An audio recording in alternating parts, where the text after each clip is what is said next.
Thanks for logging on to myfoxhurricane.com. Still ways to go in the season here. Now, as we head through about the second half of October, heading towards November, we do get this little blip or little peak, secondary peak in the season.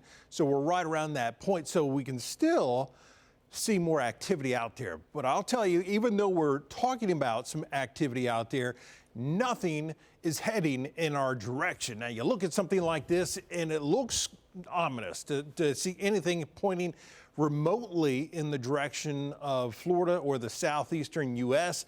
About a 60% chance that we could see some development. This has been classified as Invest 94. Now, we're going to continue to watch it very, very closely, and we'll talk more about that in a second. But another area that we're also watching is down across the south in the Southwestern Caribbean, putting about a 30% chance of development with this. Now, this area here, anything that develops with this is basically looks like it's going to work its way right into Central America. So yes, it does look like something slowly trying to develop down there as far as just an area of disturbed weather, but really not going to see much in the way of development just simply because of the proximity to land, and there's just really no avenue, no mechanism that can bring this up into the Gulf of Mexico. So I know it looks like and it feels like everything heads into the Gulf of Mexico this time of the year, and we've been having so many issues, but the patterns are changing, and now we're really working our way more towards that wintertime pattern.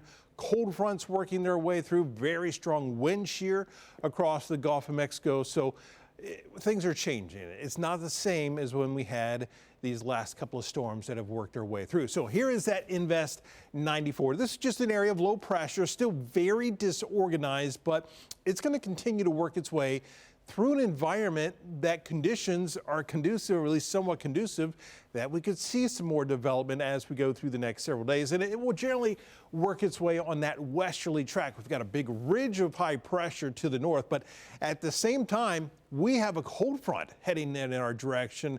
And this is going to be the strongest cold front we have seen in quite some time moving over Florida. It's going to bring some much cooler temperatures, drier air as we head into the second half of the week. And so that's going to really guard us as we go through the next several days. You watch the Fox model. Here are those two areas. We've got that very disorganized area working its way up towards Central America, over towards the Yucatan, and then that Invest 94, which does look like it could slowly start to develop as we go through the coming days. But at the same time, here's all that strong wind shear with the cold front dipping down to the south. So it just doesn't allow anything to work its way up in our direction. Anything that would work its way up here, that would quickly start to weaken. In fact, the Canadian model tends to want to turn this back towards the north and away from us. The other models keep this generally well to the south. And with this cold front, this big dip, that would pretty much hold anything well to the south. But we will continue to watch this very closely,